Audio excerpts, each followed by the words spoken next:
Sri Gurubhyo Namaha, and welcome to the Sri Vidya Temple's online classes in chanting. We're currently conducting a class on Sri Khadgamala Stotram. So we'll start the class with the Ganapati prayer.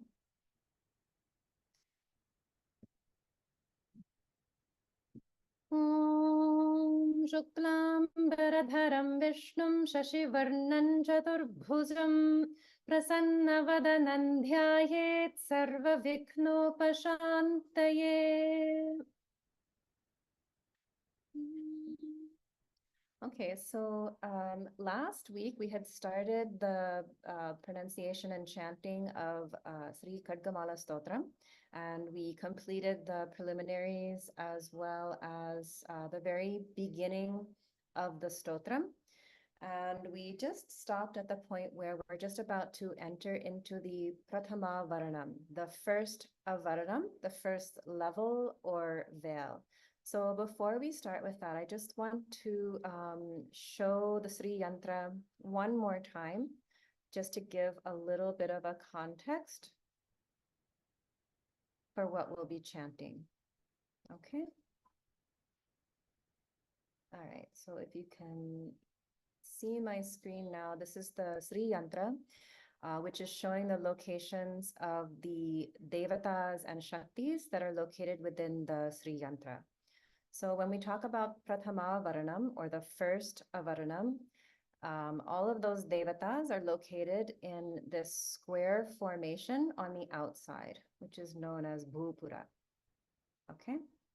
And then the second Avaranam, if you see the light blue color circles here with the 16 lotus petals, that's the second Avaranam.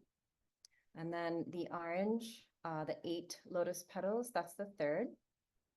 Then the purple triangles, that's where the fourth is.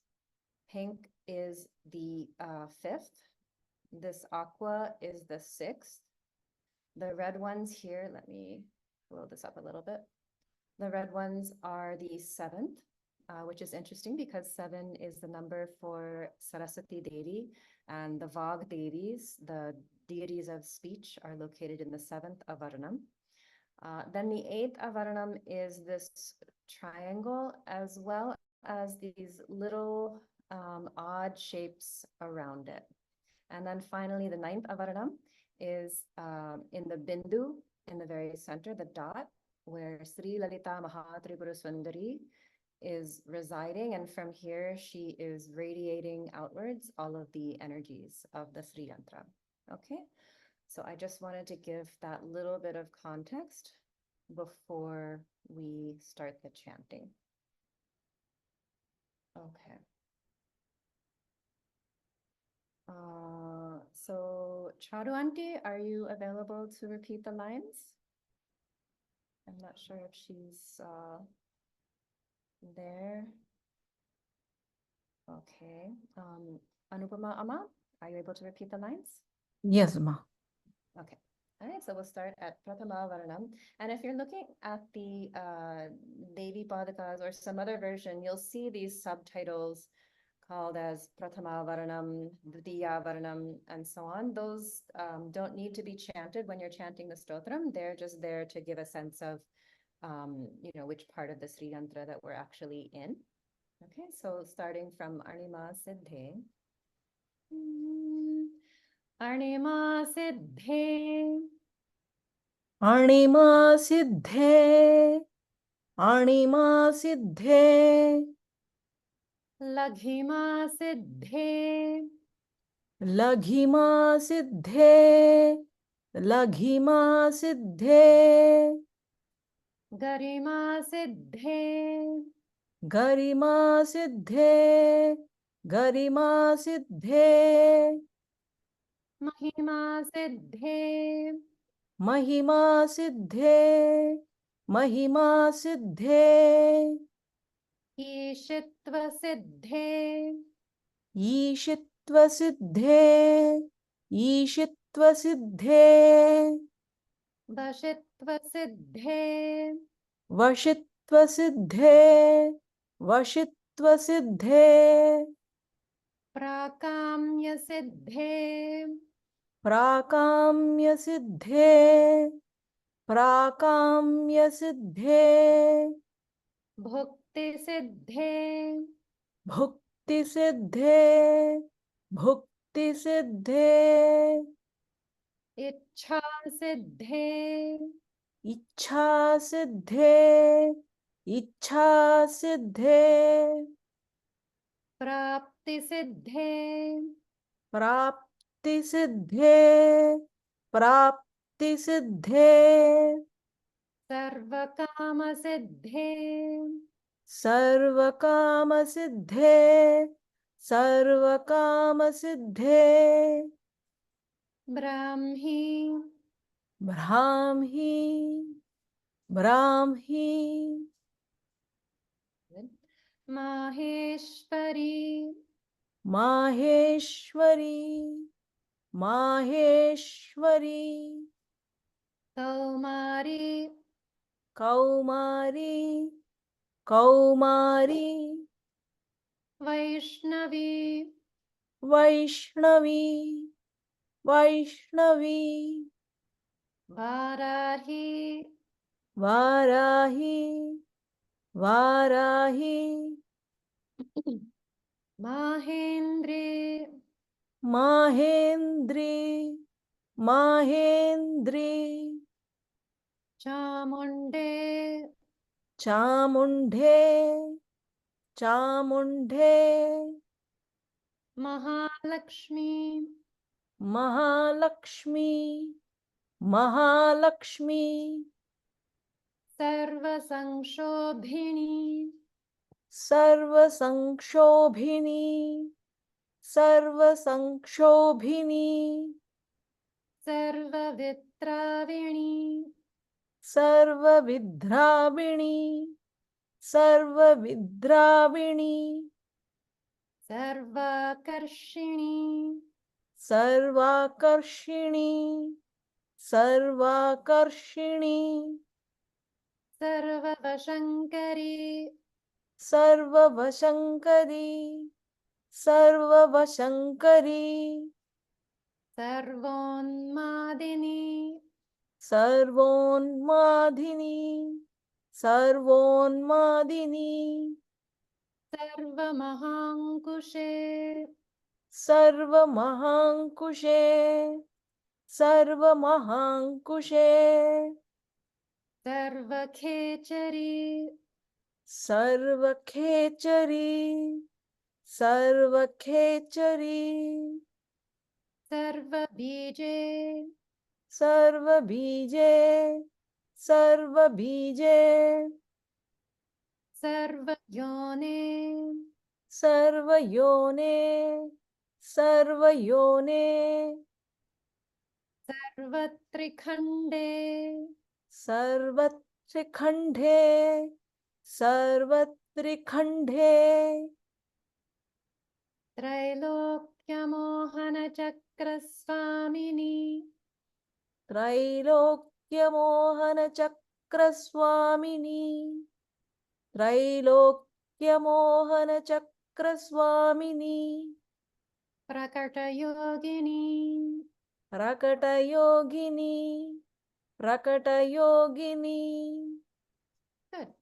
So now what you can do is you can mute yourself and I'll chant the full Varanam and I'll go through it 2 times as a practice.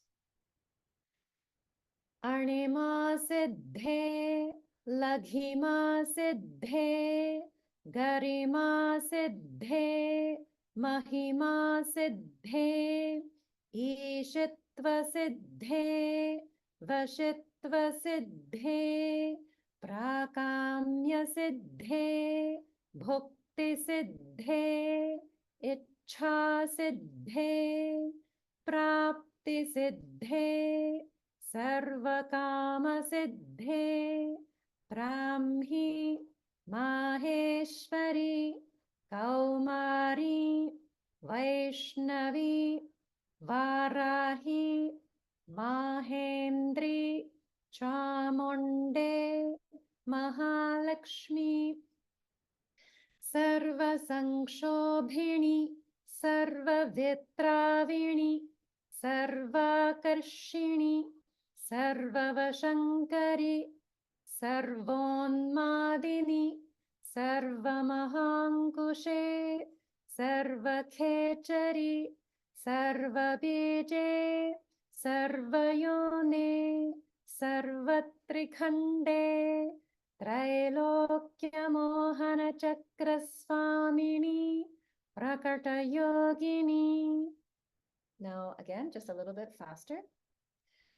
Anima siddhe, laghima siddhe, garima siddhe, mahima siddhe, ishitva siddhe, vashitva siddhe, prakamya siddhe, bhukti siddhe, ichha siddhe, prapti siddhe, sarvakama siddhe, brahmi, maheshwari, Kaumari, Vaishnavi, Varahi, Mahendri, Chamunde, Mahalakshmi, Sarva Sankshobhini, Sarva Vitravini, Sarva Karshini, Sarva Vashankari, Sarvonmadini, Sarva Mahankushe, Sarva Khechari, Sarvabije, Sarvayone, Sarvatrikhande, Trailokyamohana Chakraswamini, Prakatayogini. Okay, so that's the first Varnam. And just keep in mind that there's no set melody for this. You can chant or sing in any way that you like. Okay, so we'll be going on to the Dvitiya Varnam, or the second Avarnam. So let's see if anyone is able. So is anyone else on the line comfortable to repeat the lines? Okay, maybe some new people are not quite feeling comfortable yet. So Anupama Amma, if you don't mind repeating the other lines. Yeah. Okay. All right, starting from Kama Karshini. Kama Karshini. Kamakarshini, Kamakarshini, Buddhya Karshini. Buddhyakarshini, Buddhyakarshini, Ahankara Karshini. Ahankarakarshini, Ahankarakarshini, Shabda Karshini. Shabdhakarshini, Shabdhakarshini. Good. So in a few places, it's when you're saying like a da sound, it's sounding a little bit like a mahaprana dha. Yeah. So just keep an eye out for those when it's just regular. Like when I say regular, I mean like the alpa prana, or the less prana sound, or less breath sound. So alpa prana would be like da or da. The mahaprana versions of those would be dha or dha. Okay, so just so everyone is clear on that. So just make sure that when it's indicating just the alpa prana, that's how we're pronouncing it. Amma, shall I repeat the Shabdakarshini one more time? Sure. Shabdakarshini, Shabdakarshini. Good, that's it. Sparsha Karshini. Sparsha Karshini, Sparsha Karshini, Rupa Karshini. Rupa Karshini, Rupa Karshini, Rasa Karshini. Rasa Karshini, Rasa Karshini, Gandha Karshini. Gandha Karshini, Gandha Karshini, Chitta Karshini. Chitta Karshini, Chitta Karshini, Dhairya Karshini. Dhairya Karshini, धैर्याकर्षिणी स्मृत्याकर्षिणी स्मृत्याकर्षिणी स्मृत्याकर्षिणी नामाकर्षिणी नामाकर्षिणी नामाकर्षिणी बीजाकर्षिणी बीजाकर्षिणी बीजाकर्षिणी आत्माकर्षिणी आत्माकर्षिणी आत्माकर्षिणी अमृताकर्षिणी अमृताकर्षिणी अमृताकर्षिणी शरीराकर्षिणी शरीराकर्षिणी शरीराकर्षिणी सर्वाशा परिपूरकचक्रस्वामिनी सर्वाशा परिपूरकचक्रस्वामिनी सर्वाशा परिपूरकचक्रस्वामिनी गुप्तयोगिनी गुप्तयोगिनी गुप्तयोगिनी. Good. So now what I'll do is I'll go through the full avaranam 2 times as a practice.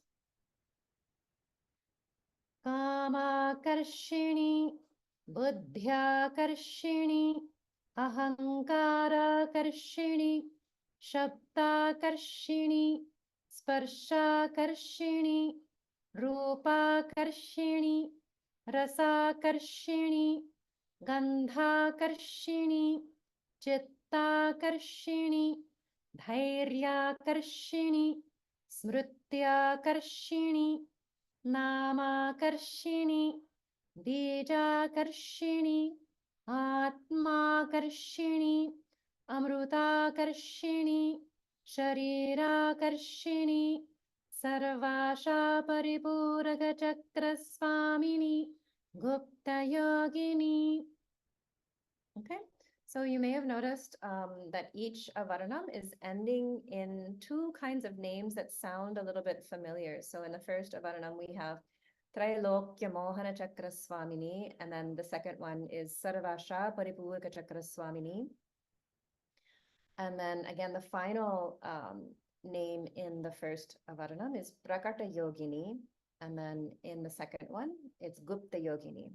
So in this stotram, for each avaranam, the final 2 names are indicating the Chakra Swamini for that avaranam, and also the Yogini for that avaranam. So the first set of names are the individual devatas in the triangles or the lotus petals and so on. And then the final 2 names are indicating the Chakra Swamini for the entire avaranam and the Yogini for the entire avaranam. Okay, so now we can go on to the third avaranam. Okay, so Anupama Amma, if you can unmute yourself.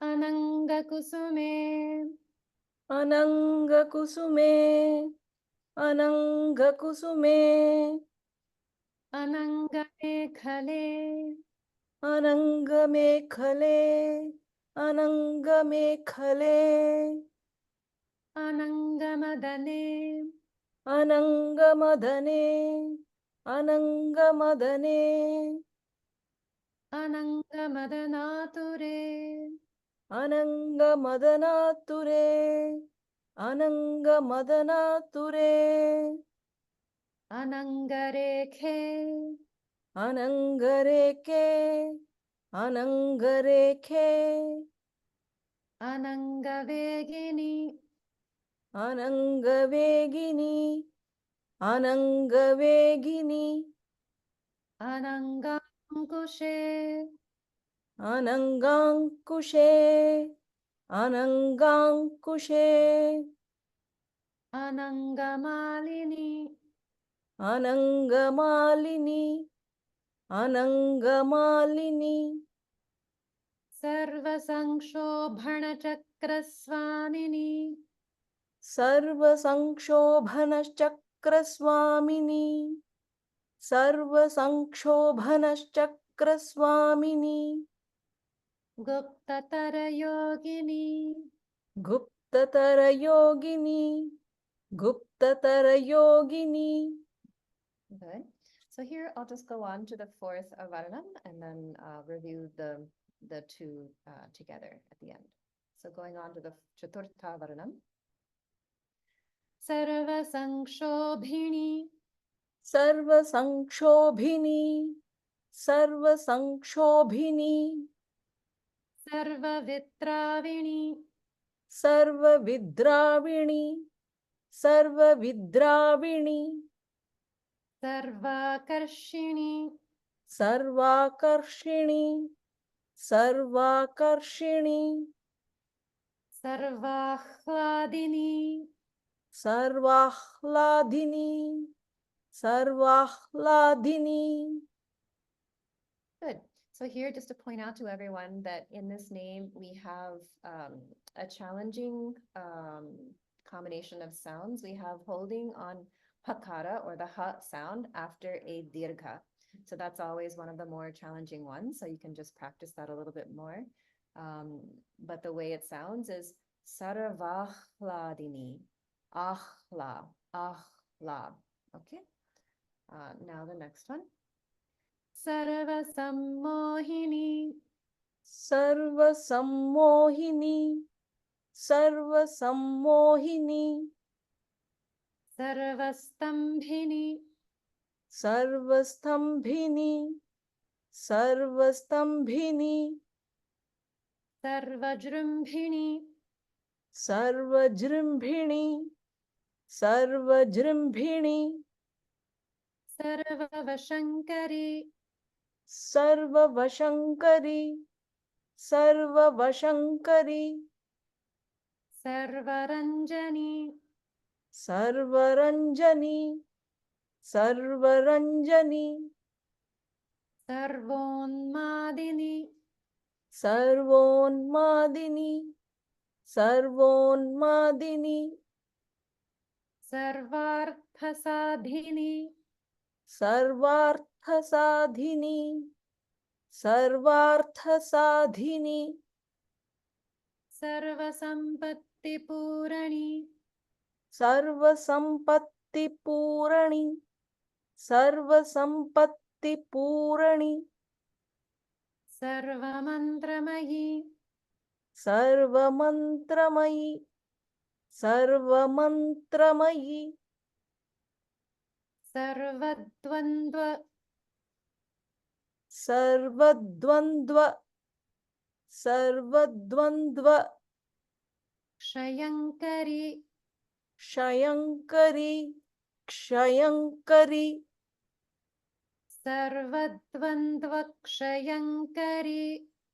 Sarvadvandvakshayankari, Sarvadvandvakshayankari, Sarvasaubhagyadayaka Chakraswamini. Sarvasaubhagyadayaka Chakraswamini, Sarvasaubhagyadayaka Chakraswamini, Sampradaya Yogini. Sampradaya Yogini, Sampradaya Yogini. Good.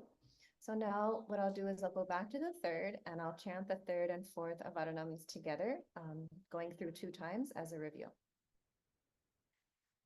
Ananga kusume, ananga mekhale, ananga madane, ananga madanature, ananga rekhe, ananga vegini, anangangushe, anangamalini, sarva sankshobhana chakraswamini, guptatara yogini, sarva sankshobhini, sarva vitravini, sarvakarshini, sarvahladini, sarva sammohini, sarvastambhini, sarvajrumbhini, sarvavashankari, sarvaranjani, sarvonmadini, सर्वार्थसाधिनी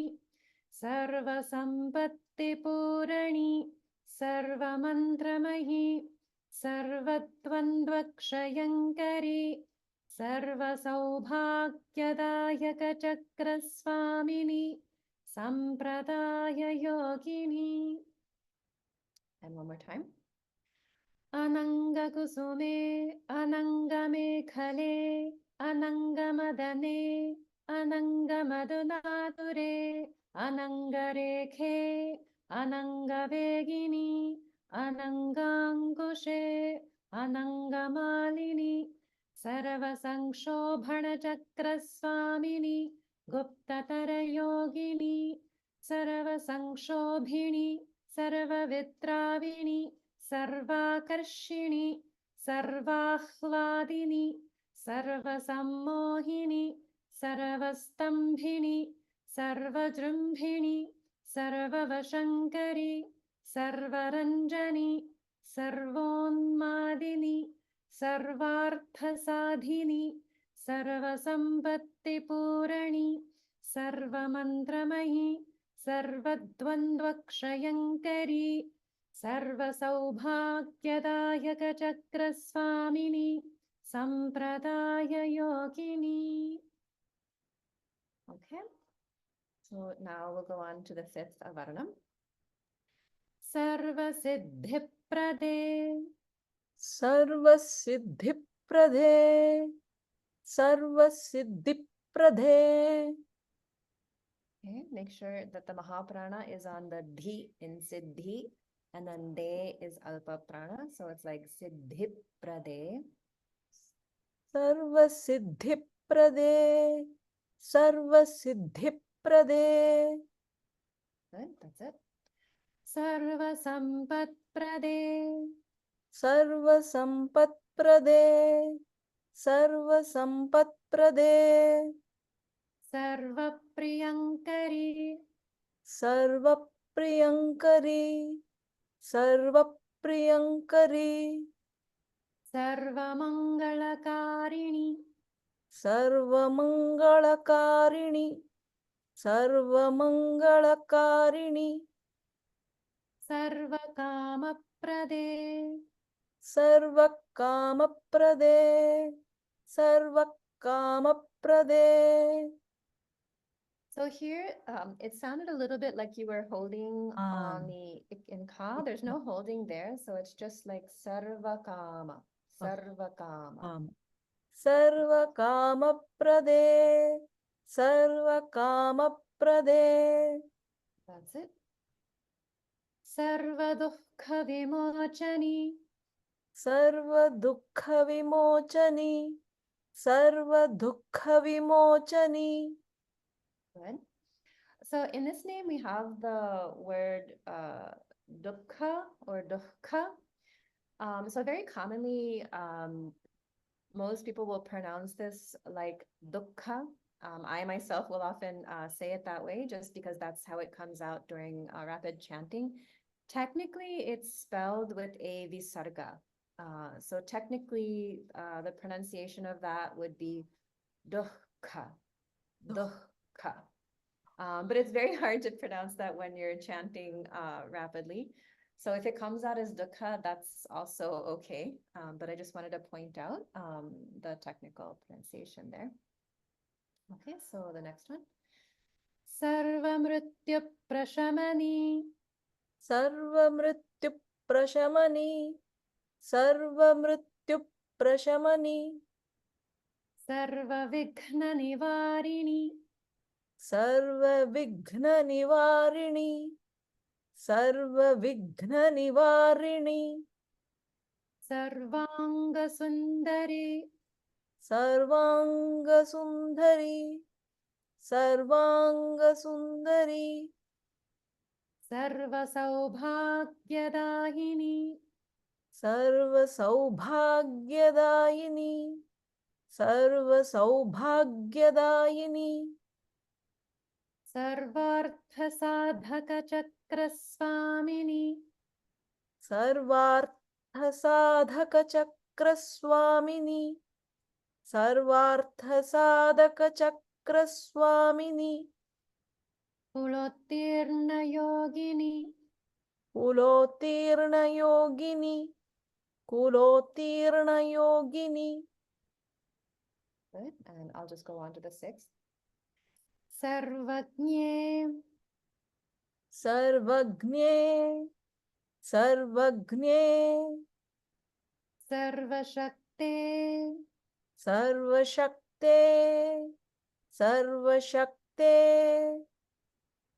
Sarvaishvarya Pradahini, Sarvaishvarya Pradayini, Sarvaishvarya Pradayini, Sarvajnanamahi, Sarvajnanamayi, Sarvajnanamayi, Sarvavyadhivinashini, Sarvavyadhivinashini, Sarvavyadhivinashini, Sarvadharasvarupe, Sarvadharasvarupe, Sarvadharasvarupe, Sarvapapahare, Sarvapapahare, Sarvapapahare, Sarvanandamahi,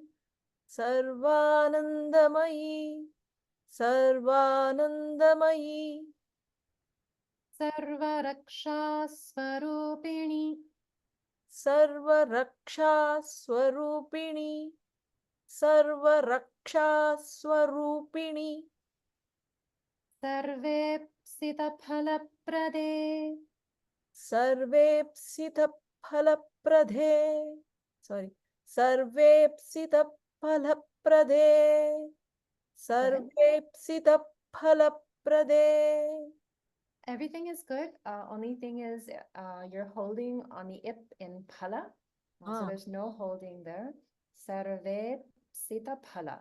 Sarve sita phala prade. Okay. Okay, so now the next one.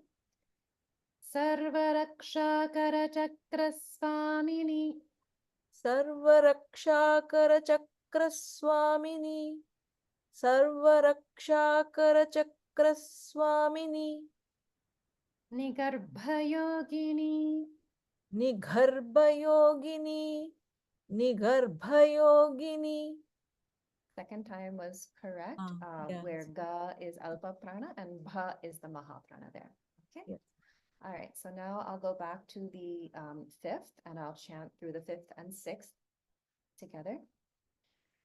Sarva siddhi prade, sarva sampat prade, sarva priyankari, sarva mangalakarini, sarva kama prade, sarva dukkha vimochani, sarva mrityu prashamani, sarva vighna nivarini, sarvanga sundari, sarva saubhagyadahini, sarvartha sadhaka chakra swamini, kulottirna yogini, sarvajne, sarvashakte, sarvaishvarya pradahini, sarvajnanamahi, sarvavyadhivinashini, sarvadharasvarupe, sarvapapahare,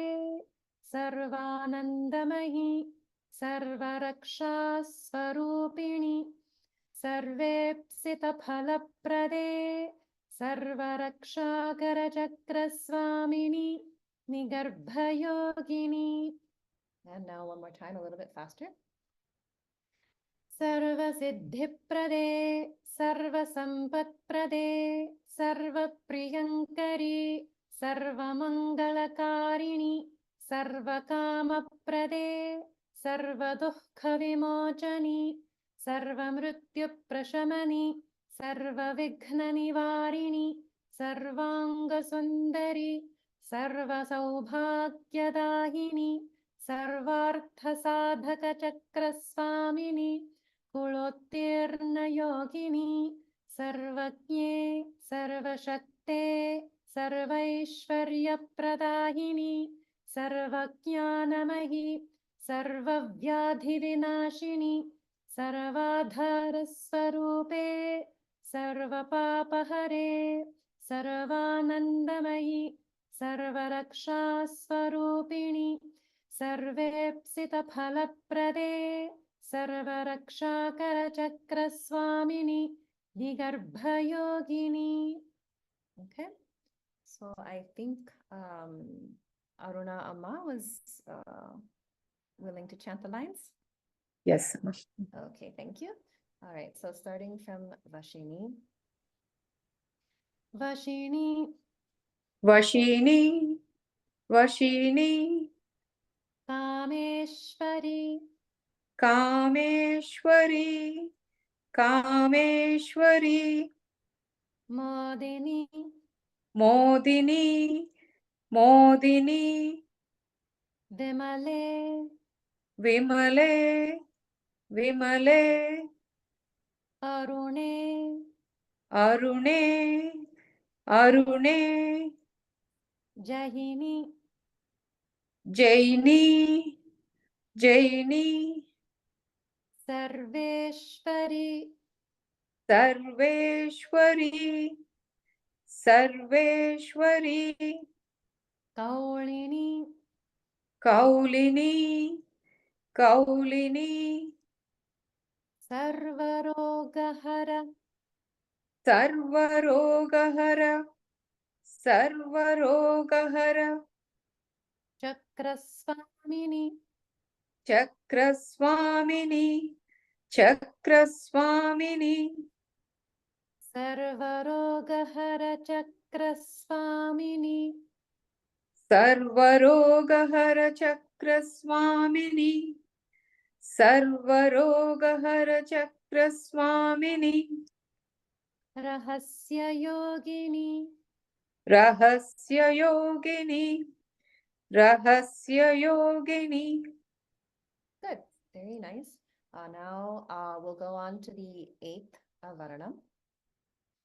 Barnini, Banini, Banini, Chapini, Chapini, Chapini, Pashini, Pashini, Pashini, Ankushini, Ankushini, Ankushini, Mahakameshwari, Mahakameshwari, Mahakameshwari, Mahavajreshwari, Mahavajreshwari, Mahavajreshwari, Mahabhagamalini, Mahabhagamalini, Mahabhagamalini,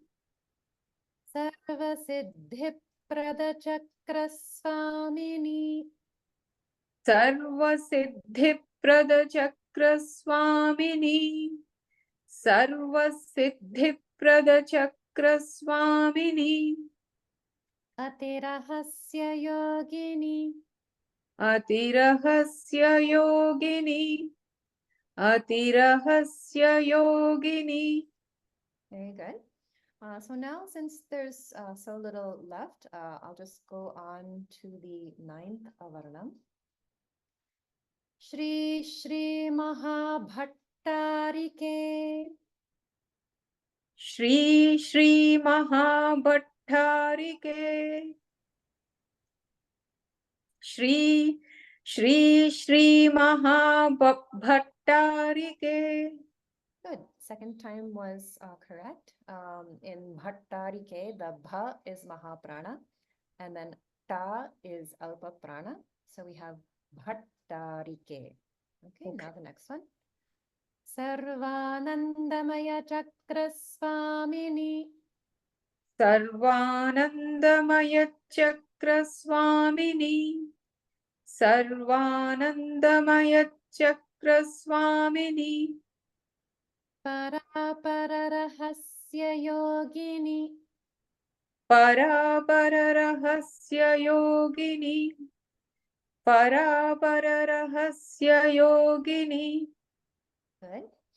So technically that's the end of the ninth Varanam, and what comes next are the nine.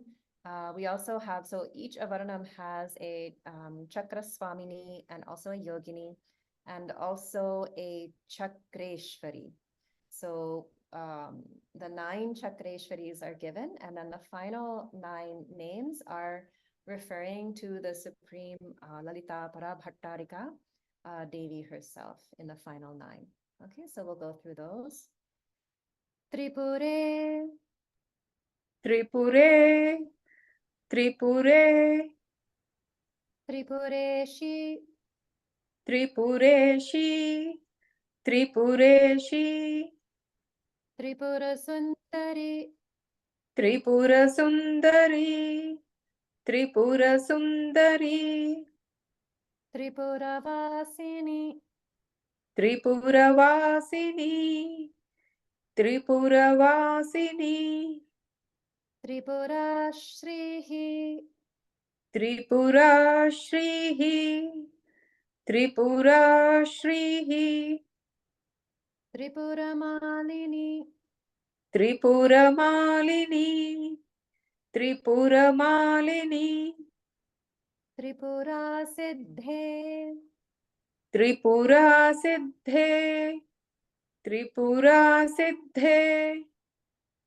Tripurambe, Tripurambe, Tripurambe, Mahatripura Sundari, Mahatripura Sundari, Mahatripura Sundari, Mahamaheshwari, Mahamaheshwari, Mahamaheshwari, Mahamaharajni, Mahamaharagni, Mahamaharagni, Mahamahashakte, Mahamahashakte, Mahamahashakte, Mahamahagupte, Mahamahagupte, Mahamahagupte, Mahamahajñapte, Mahamahajñapte, Mahamahajñapte, Mahamahanande, Mahamahanande, Mahamahanande, Mahamahaskandhe, Mahamahaskandhe, Mahamahaskandhe, Mahamahashaye, Mahamahashaye, Mahamahashaye, Mahamahashri Chakranagara Samratni, Mahamahashri Chakranagara Samragni, Mahamahashri Chakranagara Samragni, Namaste, Namaste, Namaste, Namo Namaha. Namaste, Namaste, Namaste, Namo Namaha. Namaste, Namaste, Namaste, Namo Namaha. Very good. Okay, so that completes the actual stotram portion of Khadgamala stotram. So what I'll do is now, I don't know, okay, you're muted. So I'll go back to I think it was the 6th or the 5th. I'll just go back to the 5th. And chant from the 5th until the end of the stotram, and I'll go through 2 times. Sarva Siddhi Prade, Sarva Sampat Prade, Sarva Priyankari, Sarva Mangalakarini, सर्वकामप्रदे सर्वदुःखविमोचनि सर्वमृत्युप्रशमनि सर्वविघ्ननिवारिणि सर्वाङ्गसुन्दरि सर्वसौभाग्यदायिनि सर्वार्थसाधकचक्रस्वामिनि कुलोत्तीर्णयोगिनि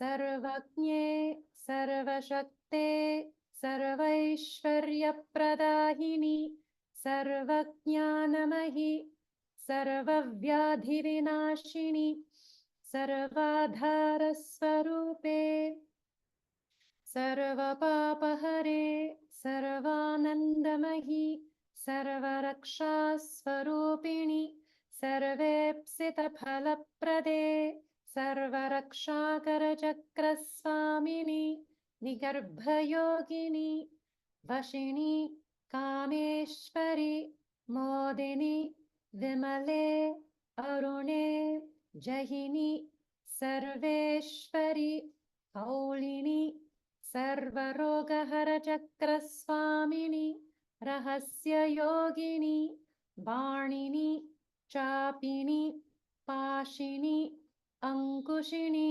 महाकामेश्वरि महावज्रेश्वरि महाभगमालिनि सर्वसिद्धिप्रदचक्रस्वामिनि अतिरहस्ययोगिनि Shri Shri महाभट्टारिके सर्वानन्दमयचक्रस्वामिनि परापररहस्ययोगिनि Tripure त्रिपुरेशि Tripurasundari त्रिपुरवासिनि त्रिपुराश्रीः त्रिपुरमालिनि त्रिपुरासिद्धे त्रिपुराम्बे महात्रिपुरसुन्दरि महामाहेश्वरि महामहाराज्ञी महामहाशक्ते महामहागुप्ते महामहाज्ञप्ते महामहानन्दे महामहास्कन्धे महामहाशये महामहाश्रीचक्रनगरसाम्राज्ञी नमस्ते नमस्ते नमस्ते नमो नमः. Okay, so I actually repeated there, so I'll just start again from the 7th avaranam, starting from Vashini.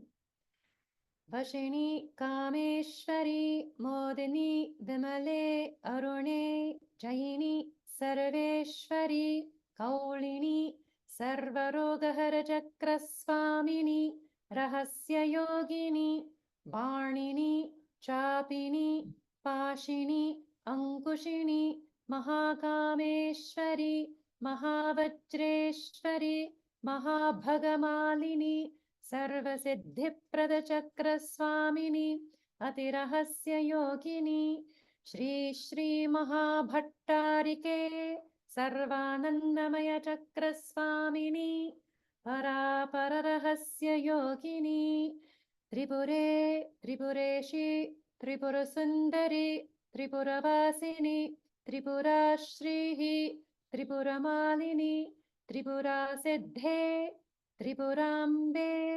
महात्रिपुरसुन्दरि महामाहेश्वरि महामहाराज्ञी महामहाशक्ते महामहागुप्ते महामहाज्ञप्ते महामहानन्दे महामहास्कन्धे महामहाशये महामहाश्रीचक्रनगरसाम्राज्ञी नमस्ते नमस्ते नमस्ते नमो नमः.